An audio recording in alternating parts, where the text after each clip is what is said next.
What is up, everyone? It is Diecastbuffet here again. Guys, we have the 2023 Kevin Harvick Busch Light Finale paint scheme. The final one he ever ran at Phoenix in 2023. At the time of this video, his only time running, full-time Cup car. He did make a small stint with the All-Star race in 2024, but that's besides the point. Let's go ahead and check out this diecast. Here we go, folks, outside of the box. And yes, this diecast does come on a plastic base. It does have, the Harvick logos, but there's still a Busch can, so naturally it's still considered a adult collectible, regardless. Yeah, there's a pretty bad oopsie-doo right there on the left side for it. Looks like maybe some paint or Sharpie, I don't know. Anyways, this is the final paint scheme for Kevin Harvick in his full-time career. What a beautiful, beautiful paint scheme. I do wish they would have done maybe a different paint scheme, in my honest opinion. I think like a Goodwrench style car with the Busch Light logos would have been kind of fun. They could have done like his 2003 paint scheme, because they did 01 a couple of times, so that's fine, right? And he even ran the 29 at the 2023 All-Star race. But I think his mid-2000s Goodwrench car would have been a fun paint scheme to have. But regardless, let's go here to the front of the car. Now, the whole diecast is painted with silver, which is a beautiful paint job. And the blue is semi-transparent, so it kind of gives off this blue metallic background. It is a very awesome looking paint scheme. Get Harvick right there. Harvick born in... Oh, that's so cool. It actually says born in California right there. That is actually a really cool Easter egg. It's kind of hard to see with the hood of the car. You have the hood louvers there, but that is a very nice detail. Go to the front end of the diecast here. Once again, you can see that beautiful blue metallic decal wrap on the front end of the car. Get Stewart-Haas Racing Sunoco. Now the plastic base, it is removable, but it's kind of a pain in the butt. It has I think a triangle head screw. You can take that off, and it takes the plastic base off. It does have some glue right there you'll have to remove. But yeah, you can take the base off this car pretty easily. I don't recommend trying to snap the base off, because then plastic goes flying. It's kind of dangerous. So if you're a younger fan, don't recommend doing that. Now, there is something very unique about this diecast, and it's the plastic wheels. Notice the NASCAR 75th logo right there. This was only ran at the Fall Phoenix race in 2023. So at the time of this video, there might only be 4 or 5 diecasts that ever made production from that event that have these unique tires. You have Cole Custer's Xfinity raced win from Phoenix. Naturally, the Ryan Blaney championship raced version, and then you have the Ross Chastain raced win.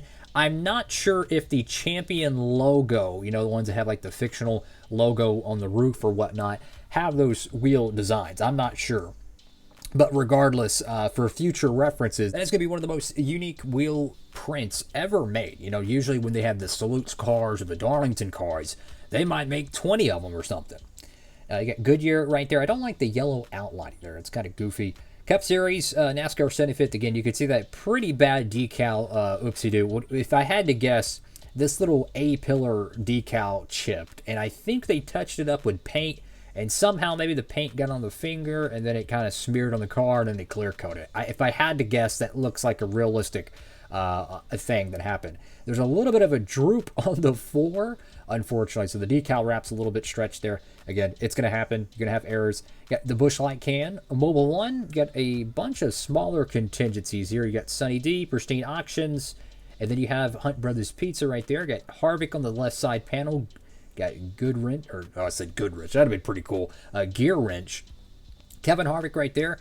And Forever. Now, what's interesting is I don't know why there's a blue outlining to them. I'm not sure if that's how the real car was, or is that something to do with the diecast, the logistics of how it's manufactured, because the car is painted silver, right? So all the blue is hypothetically decal wrap. So I'm not sure how that's working. Go to the back end of the car. You have, oh my goodness, that is a pretty gnarly paint chip or decal chip there on the right side tail light.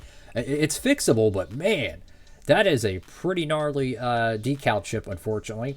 Got the Mobile 1 right there, number 4. It looks like a raced version diecast, which kind of funny enough, they did offer the raced version for Kevin Harvick's finale, right?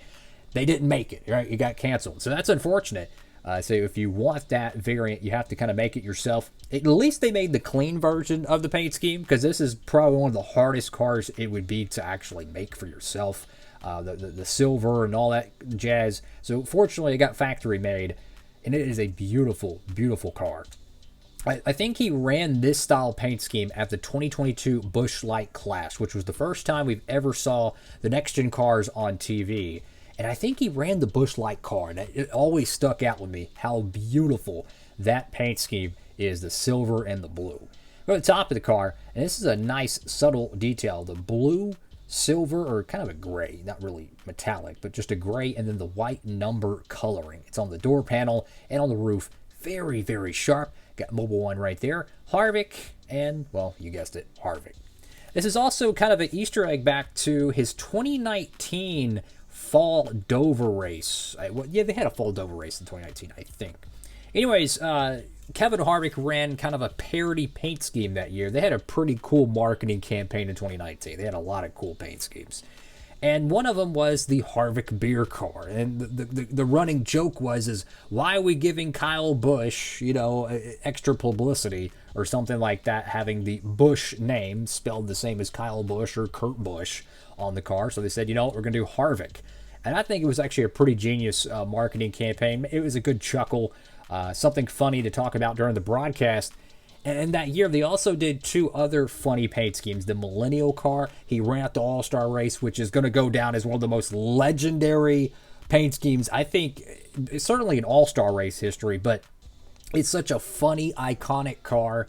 And Kevin Harvick just running that paint scheme kind of reminds me a little bit of, I think it was the Peter Max car that Dale Earnhardt had in year 2000. A paint scheme that is just so random. It's kind of cool. And then you had my personal favorite Kevin Harvick paint scheme, maybe ever, is the Gen X Ford Mustang. I love that paint scheme. It has kind of a neon 80s, 90s vibe to it. It is so cool. They made that in the 1/64 scale. I've done a diecast review on that one as well when it was brand new back in, I think it released early 2020 or very late 2019, give or take, but regardless. Busch Light and Kevin Harvick has had a great partnership. They've done a lot of amazing whimsical paint schemes, some serious paint schemes, but if you look at all the cars, I mean, seriously, if you take kind of a step back, because this is kind of kind of reminiscing a little bit, you look at all the Busch Light paint schemes, there has been so many great ones that got made in the 1/64 scale, so a lot of commitment from them, making sure the 1/64 scale collectors don't miss out. There has been a few of them that didn't get made, like his New Hampshire car from 2019, probably a couple other smaller ones from maybe like 2020, like his Darlington Wind paint scheme from the spring. That one didn't get made in 1/64, the paint scheme, the clean version, but for the most part, almost every time they sponsored a race car, they got a diecast made. So a little bit of a tip of the cap for me. Thank you all so much for watching the video. Have a blessed one. And if you'd like to pick up this car or any of the other diecasts, I mean, we got a ton of great diecasts over there at Circle B. Here's another Stewart-Haas Racing car, one from 2024, the Chase Briscoe Mahindra Compact Tractors Ford. You can pick up that car over there at Circle B. Any of them, man. Even your Brad Keselowski fans. Another one of the veteran drivers. Darlington throwback, all kinds of great stuff over there. You could use that promo code Diecastbuffet. You'd save on shipping. That's all for now, guys. Have a blessed one. Diecastbuffet signing off.